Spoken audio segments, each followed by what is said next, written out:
Welcome back to this penultimate video in our virtual summit. My, how time flies. I hope you've been enjoying the speakers so far.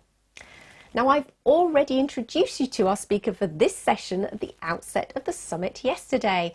Of course, Professor Glenn Richardson from St Mary's University. Having enlightened us about Wolsey's early years and his rise to power, now Glenn is back to finish the sorry story of Wolsey's demise. So it was so fitting that as we considered the Cardinal's end, Glenn and I were able to do so sitting alongside the lost Lady Chapel of Leicester Abbey, the very place where Henry's erstwhile friend and his ex-First Minister was finally laid to rest on this very day, the 29th of November, 490 years ago.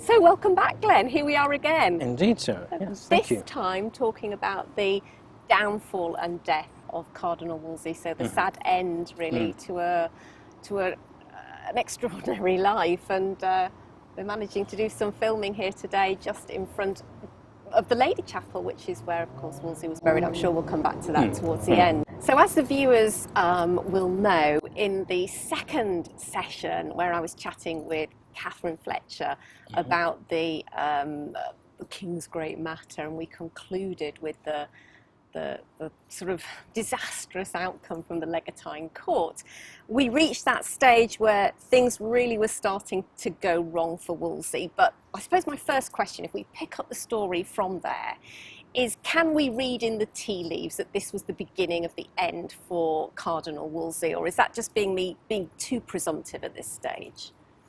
Interesting question. I think we can, or we can certainly see it as a crossroads in the relationship which, when we were last talking, I was waxing lyrical about the close trust and the cooperative relationship, and Wolsey being able to anticipate from the start Henry's needs, and for a decade and more delivered them on just about every front. If the king, remember I said that, rule number one for Wolsey was if what the king wants he gets. And he practically, with some exceptions, but he did do that. And the intersection of that, and there's another intersection, which is the failure of the Legatine court and the whole issues, the complications of the theology of the annulment, and what was happening internationally at the time. Because as Wolsey was stuck at that fruitless Legatine court, over in the Netherlands, Charles V and Francis I's representatives, Margaret of Savoy and Louise of Savoy, Francis's mother, were concluding the so-called Ladies' Peace of 1529, otherwise known as the Treaty of Cambrai, from which England was excluded. Now that had not happened, a significant peace in Europe had not happened without English involvement, where its interests were affected since 1514. And suddenly Henry was isolated at the very moment that he needed support internationally because of the intransigence of Clement VII. And those two things together, Wolsey, he was literally caught. He couldn't be at Cambrai to do what he had done, with the Treaty of London in 1514 or 1518, or Cloth of Gold, or 27, the great peace treaties. He was stuck at Blackfriars. And those two things together were a double whammy for him, because there were two things that he couldn't give the king. And so I think everybody was asking that question about this time in September 1529, saying, what happens now? Certainly Wolsey was probably fretting about that. I don't think it was inevitable, but it was the lowest point for Wolsey and Henry, certainly. I can imagine him, I think I may have said this in the conversation with Catherine, going home at the end of that day and sort of just having his head in his hands, going, oh my goodness, what do I do from here? There was almost nothing he could do. And The short answer to the question that this time of the year, the early autumn of 29, he was trying to be busy doing everything else that he possibly could be, still ordering people around and doing whatever he could in order to seem useful. He was aware that, for example, Stephen Gardiner, who'd been one of his own secretaries and one of his protégés, a bit like Cromwell, had become a royal secretary. And it's interesting when you read Gardiner's letters to Wolsey in the late summer, early autumn of 29, the tone is already changing. Right. Wolsey, we're not sure actually how much Wolsey actually saw Henry, because in the later August, early September, Henry seems to have been around this area, up in the Midlands, hunting in what they call the grease season, before the autumn rust and things, when the deer were kind of in their prime. And when he tried to get to Henry to work that magic, which everybody knew that if Wolsey got to Henry, that he probably would be able to do something. But Henry wasn't so keen to see him. Well, let me pick up on that, because, as you say, Henry and Anne Boleyn headed off on progress, and they were at Grafton, weren't they, when I think Wolsey got an audience with Henry. Yes. And I think one of the things that confuses me, and probably a lot of other people, is that after this period, or during this period and beyond, Henry seems to vacillate. And at one minute he seems to be saying to Wolsey, everything's going to be all right, don't worry. And then the next minute, for example, even at Grafton, he then takes off with Anne Boleyn the next morning and refuses to see Wolsey, and Wolsey has to make his way back in disgrace. So what's going on with Henry at that point? Well, I think you've just said it. I mean, he is vacillating. He is himself uncertain what to do. He is, I mean, as you say, the reason why Wolsey gets to be able to see him is because Campeggio, who'd come up for the Legatine trial, they'd agreed they'd take no further action. The Queen's Council had agreed they wouldn't press the advocation to Rome. They wouldn't advance that. It could still happen, but they were hopeful that Campeggio could even now square it, so it never happened. So Henry's in a quandary as to, does he still need Wolsey? Because he might. They're friends, as one of the things I say in the book is, I think there's ample evidence that that Wolsey is regarded by Henry as a friend as well as everything else.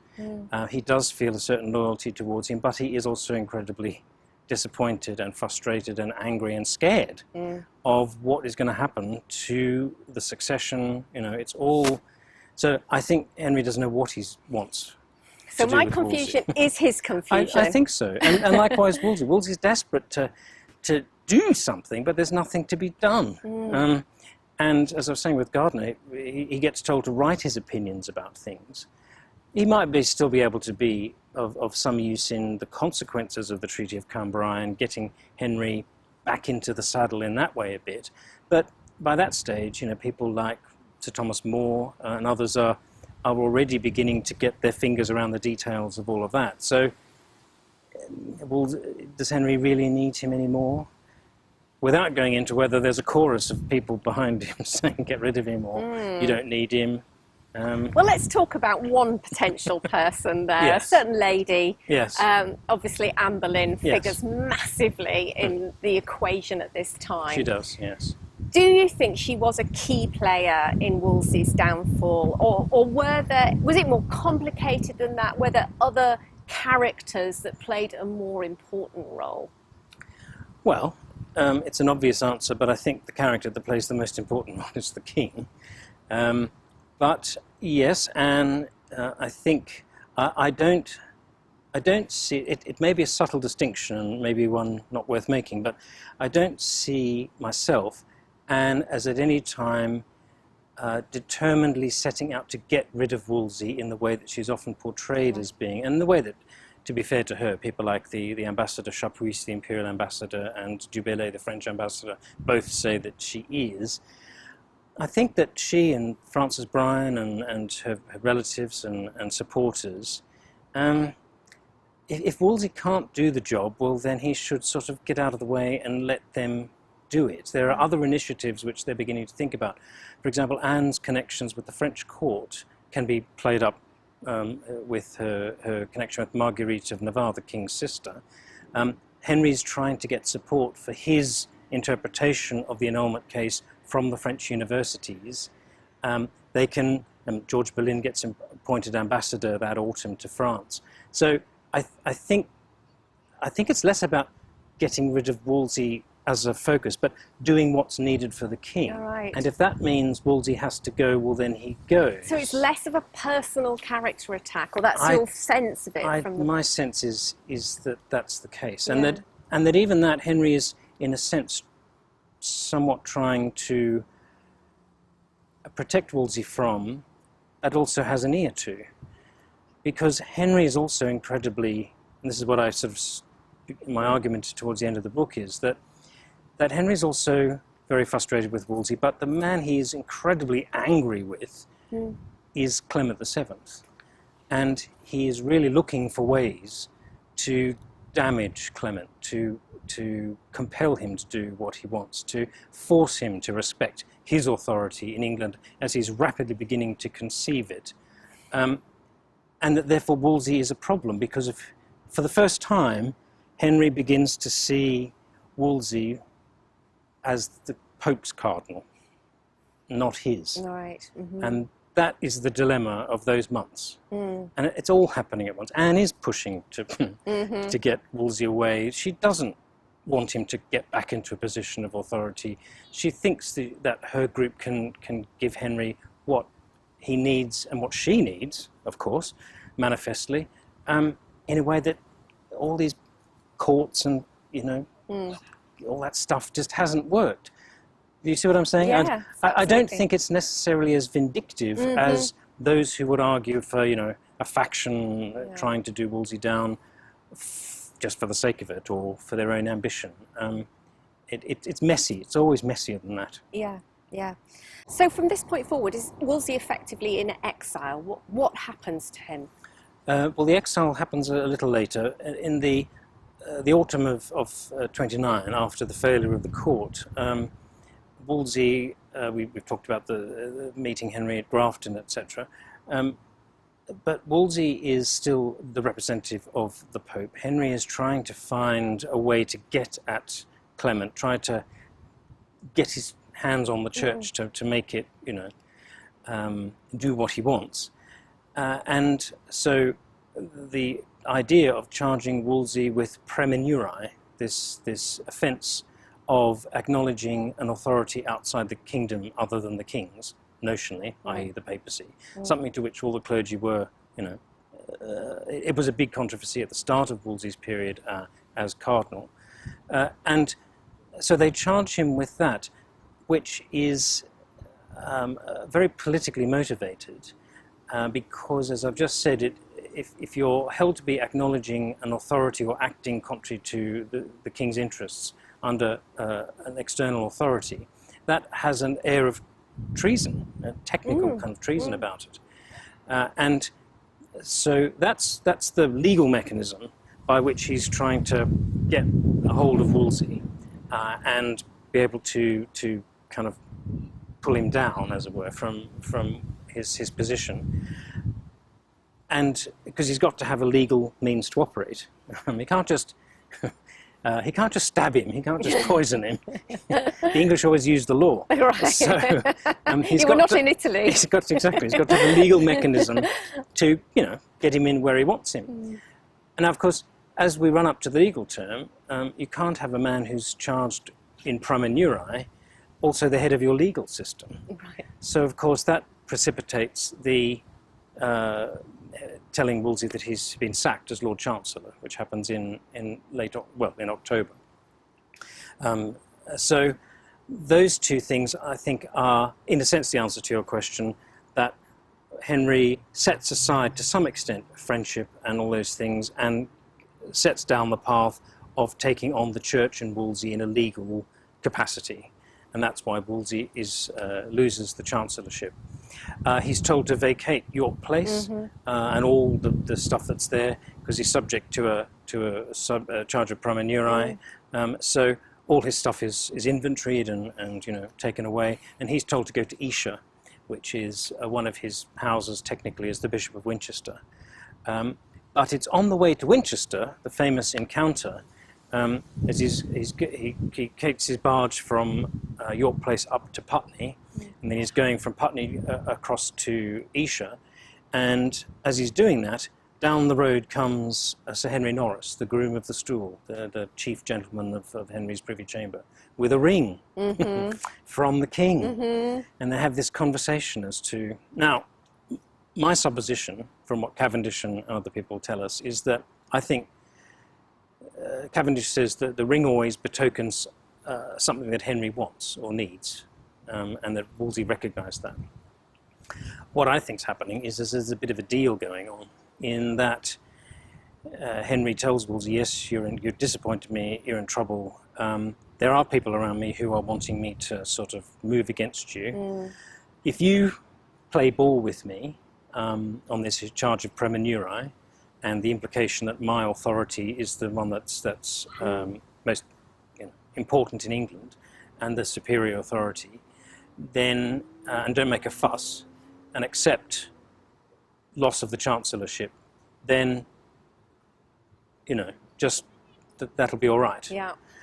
And the reason I say that is that within a few days, Wolsey, who had stood his ground a bit on the praemunire, admits his fault and gives himself over to the king's mercy. I think that's partly in order to avoid any other legal proceedings against him, also to keep between him and Henry. And then within a very short time of that happening, Henry pardons him. And we know that because in another ring appears on a late night visit by Sir John Russell, who was speaking for Wolsey at court, bringing another ring and a pardon to Wolsey. And we know that because Wolsey writes to Henry thanking him for pardoning him and begging him to make the pardon public. So that's what's happening with Wolsey. Meanwhile, Sir Thomas More is appointed as Lord Chancellor. The Parliament opens, the beginning of the so-called Reformation Parliament. Wolsey is really worried what that Parliament is going to do, because Henry is using the anti-clerical, the objections by common law lawyers to a lot of malpractice by clergy, etc., which we needn't go into. That's always burbling around in the background, but now Henry thinks, so I'll just let that come to the boil, shall I? And I'll just let this movement in Parliament for reform of the clergy have its head. And of course, who's the head of the clergy? Wolsey. So there's an awful lot going on, and I think that, yes, Anne's there putting in a bad word. Yes, she's not supporting him. She's not supporting No, Wolsey. she's not an advocate. But I don't think, I don't think Anne saying, we should charge him with praemunire tomorrow. Oh, well, okay then, says Henry, I'll do that. I don't think it works like that at all. It's more complicated. Yes. But I find it extraordinary that Henry did pardon Wolsey, because you think of the number of people who got on Henry's side, and normally when you got on Henry's bad side, think of Cromwell, think of Anne, that was it. There was no mercy. That's right. So it does speak to me of the depth of the relationship that the two men must have had. Yes, and the fact that it's not quite as personal a betrayal for Henry as the ones you've just instanced are. Do you think that's because he really does blame Clement, and he doesn't really see Wolsey as being the primary mover in the... I think he sees what a bind Wolsey ended up in, I think. Yes, he's angry, he's disappointed. Wolsey has, in a sense, misled him, as Sir Francis Bryan tells him plainly back in May of that year. Anybody who's told you the Pope's going to do anything for you has been misleading you, and Wolsey has been misleading him.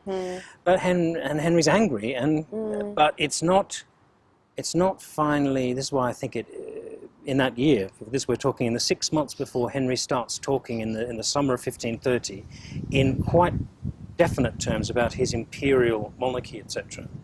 It's the papacy that is really coming into focus. And Wolsey is, as I said, is increasingly being seen by Henry as the representative of that papacy. So I don't think it's the kind of bitter personal betrayal that brings about Anne's demise or indeed Cromwell's. That makes a lot of sense. So Wolsey heads off to York, doesn't he, to take up his yes, well, he reaches a settlement because he's got no money and he's sitting at Esher, and then this is where Cromwell comes in, as Dermot McCulloch in his recent biography has brought to the fore. just how much Wolsey is depending upon Cromwell at this point, and he arranges for Wolsey to be able to go to live with at the Charter House in Richmond for a bit, and in February they eventually reach a settlement. And again, this is evidence, I think, for Henry wanting to either not knowing what he wants to do, or not wanting to do what we think at this time, because Wolsey reaches a settlement with Henry. He has to give up the income of St Albans and Winchester, but he gets the titles back. York's restored to him. I mean, he gets £6,000 in cash and kind to tide him over. You know, I mean, that's a duke's yearly worth. So it's not too bad, you know, at this point. No. And Norfolk sort of is very insistent that Wolsey should, you know, put distance, and he sort of says, "I can go to Winchester if you like." And they say, "No, a bit more distance than that thing. How about York?"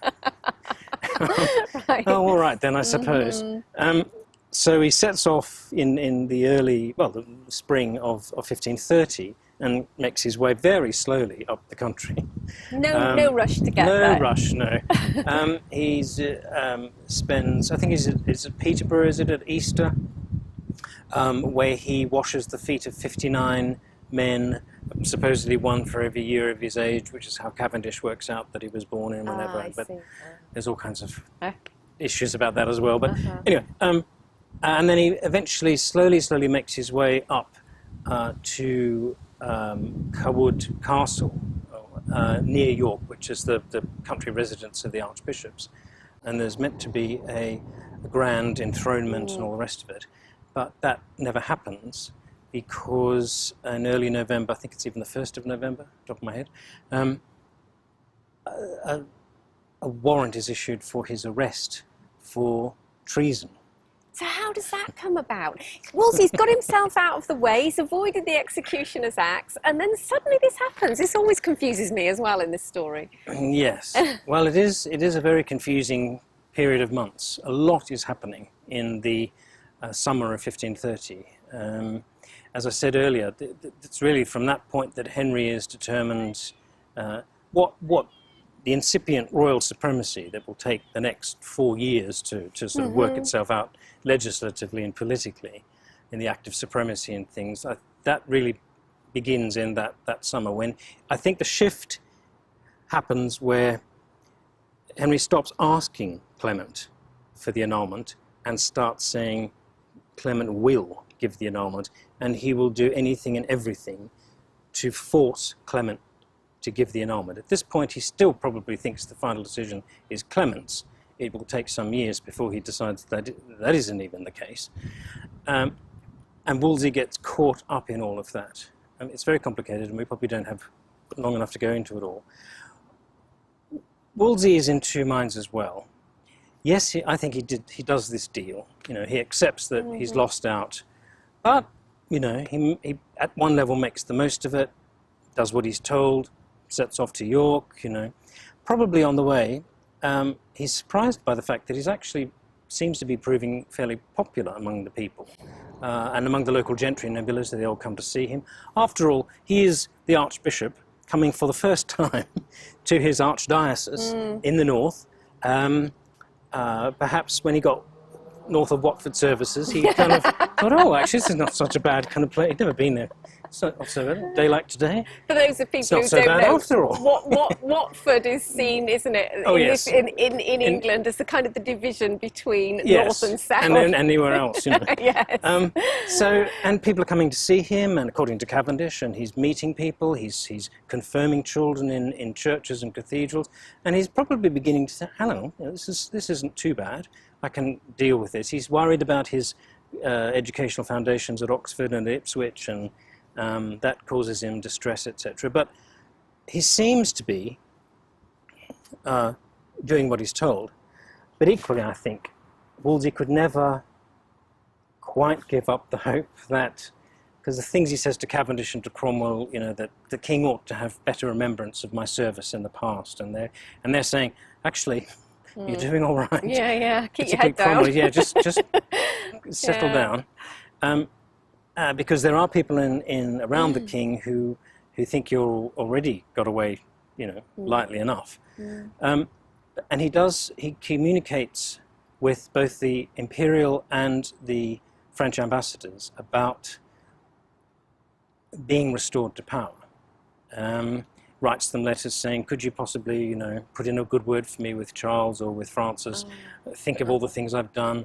I still want to be of service, and and that's sort of not in itself treasonous. It might be politically ill-advised, but it's not treasonous. And they'd done that before. They'd sent fulsome praise of Wolsey to Henry when it suited them. So it's a bit tricky, but I don't think it's treason as such.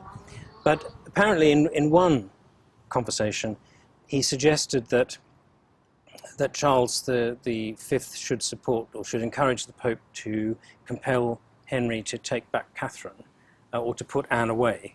And he offered to help Catherine, in her case, etc. Because after all, he was a cardinal legate, and again, the Eustace Chapuis, the ambassador who tells us all of this, says it was so vague he didn't quite know what Wolsey was alluding to, and he said he wouldn't care if he was questioned about it because he had nothing to reproach himself for. So there's two things going on. Wolsey is trying to get help where he can. He's also trying to play the correct part. And again, it's very hard to, it is very complicated, but at one point, we later learn from his physician, Agostini, his Italian physician, that he was continuing these discussions with the French ambassador. And a number of letters, well, there's supposed to be a letter, the last piece of the jigsaw is, there was supposed to be a letter in which Wolsey suggested that Charles V should, foment an attack on England with the support of the Pope, the papacy, perhaps Francis I, would therefore be able to attack England, perhaps raise the Scots or whatever. So that he was accused in the end of trying to organise a conspiracy against Henry. The problem with it is that it all comes from a letter that was supposedly written and was supposed to be delivered by this guy Agostini, but except it wasn't. The letter was lost or destroyed, but he conveniently remembered everything that was in his head. Right. And so when Wolsey was sort of arrested, this is supposedly the evidence of all of this plotting against Henry abroad. So it was the letter was never actually seen? No, the letter was never actually seen, but it was remembered in great detail by Agostini when asked about it, when he was arrested with Wolsey. What was his motivation? Well, we don't know. I mean, I suspect what had been going on was that Wolsey was suggesting that he may have been sailing fairly close to the wind. He was probably trying to ingratiate himself with Francis and with Charles, probably not quite sure what he thought he could offer them, but at least wanting them to put in a good word for him. So it's, I could have explained a bit more sort of clearly, but it is a complicated set of circumstances in which... Do you think he was bribed? Who, Agostini? Well... By somebody to just tip the balance I think when you're being questioned by the Royal Council and threatened with torture, if not actually torture, then you'll say whatever they want you to say. Okay. Which is, I think, what's happening. Right. Now, all of that, the ins and outs of it is complicated. But the gist of it is, I think, that Wolsey is pushing for a return to favour, trying to call in favours, offering obscure advice to people, and that could, in the rapidly shifting situation, be interpreted quite adversely against him. The question is two things.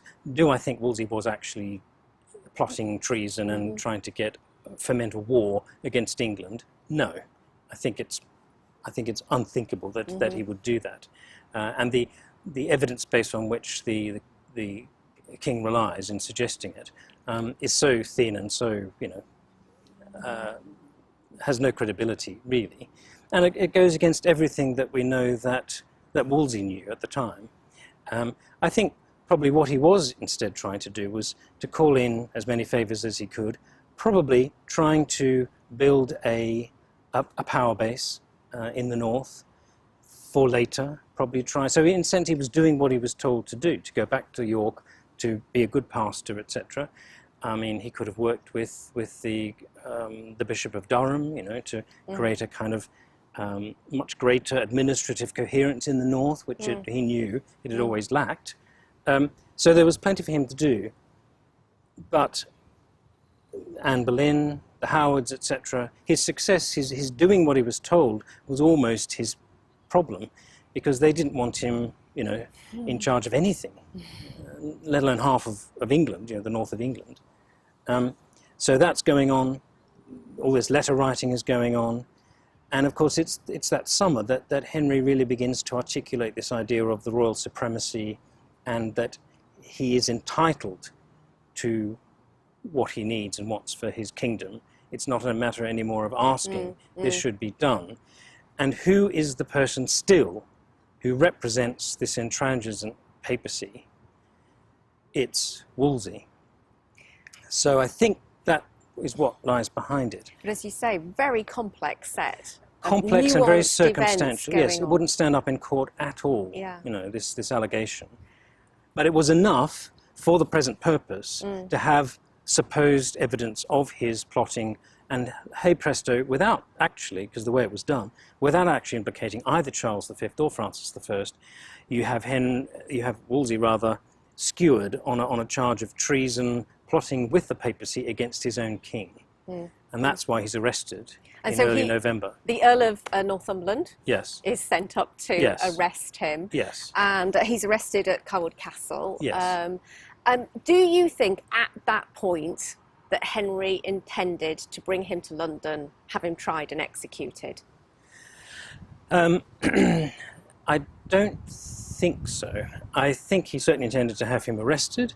I think he was probably persuaded, you know, by the likes of Norfolk and Anne that he was showing himself off to the people in the north. All that complicated stuff I was saying about Henry trying to shift the agenda with the papacy and he wanted Wolsey back under his control. Now, of course, as we know, all he would have to have said is, Thomas, come back, and he would have run. He would have got back in 4 days, you know. Yes. Never mind taking 5 months to get up, he would have been back in over the weekend. But of course, that's not what they would have been. They being Norfolk and Howard, and the Howards and the Boleyns. But if Wolsey's under arrest, if he's the king's prisoner, if he's in the Tower, which is almost certainly where he was going to go, well then, that might be quite useful. As I say in the book, in the end of the book, we tend to assume that he would have been tried and executed for treason. I don't know that we necessarily should assume that. Certainly put in incarceration, there would have been inquiries. I think it's about what Henry's doing with the papacy, really, and how Wolsey may or may not have fitted into that agenda. Had, for Lord knows why, but what say, you know, in December or January 1531, you know, Clement suddenly sees the light and decides that he's been wrong all along, and of course Henry's annulment case is more than just, and this must happen. And Wolsey's still in the Tower. I wonder whether the treason charges would have been dropped, or he may have stayed there for a while, could even have died while all that played out. I don't think there was any immediate advantage. And think of what, in that very febrile environment, with Henry trying to assert his natural sense of justice and his entitlement and all this sort of stuff that is later legislated for, killing a cardinal. I mean, killing a former Lord Chancellor. Of course, Henry will do both those things. Yes, indeed, he will do both those things in 1535. Yes. But we're not there yet, I don't think. Right. It would have been pretty tough for Wolsey, whatever happened, but I don't think we shouldn't let the distinction we were making before between the swift fall and execution of Anne or the Marquis of Exeter or Carew or Cromwell, etc., which is all part of that politics of the later 1530s and 40s. I don't think we should necessarily impute that to 1530. Right. Right. I may be wrong, I don't know, but that's my sense. Interesting to speculate, though. Now, you did mention that Wolsey might have died. Well, in fact, you know, we know that actually he was already showing, when he was arrested, he was already showing the first signs of an illness that would bring him to his grave here at Leicester. Yes. Maybe you could tell us a little bit about that illness and about that final journey that he made. Right. Well, he seems to have been a fairly robust character. I personally am not of the view that he was obese. I think that's part of the whole vilification of him as this fat, overindulged prelate that happened after his death. Yeah. He was a big chap, no doubt about it, like Henry. But he often suffered from, he had various bouts of sweating sickness in his life, which he survived, which suggests he's fairly robust. But it seems he suffered from stomach complaints often, various other illnesses, and it seems it was dysentery, some kind of dysentery or stomach trouble, judging from the description of symptoms, running stools and all that kind of stuff. So I imagine the incredible stress that he would have been under either precipitated or certainly didn't help him in his final illness. I think he's up at Cawood and he gets I think he's prescribed pears or something to ease his discomfort, and that seems to work. But he starts to go downhill fairly rapidly as they're travelling south, and it's within a very short time that, because of course, as we know, with diarrhea and things like that and dysentery, it doesn't take very long for the body to really weaken and lose essential salts and all the rest of it. And so yes, he was very, very ill by the time he arrived here in Leicester. Cavendish's account, I think, is just a wonderful thing to read, and I urge anybody who hasn't read it to read it, because you really feel up close to the action and the description of the final illness and some of the symptoms. And I think at one point Wolsey even predicts, he says, if I'm not well by X, then I'm going to die. Yes, by 8 o'clock you will have lost me. Yes, yeah, it was quite fascinating detail. Anyway, you know, he was brought here to Leicester, and this was his kind of final, 24, 48 hours on Earth? About 72, 48 hours, 2-3 days. And he knew he was dying when he came here. Yes, I mean, he greets, there's a famous painting in the 19th century, but he greets, according to Cavendish, he greets Abbot Pexall with this phrase, "I've come to lay my bones among you," which, wherever they are, he did. He sadly did, yes.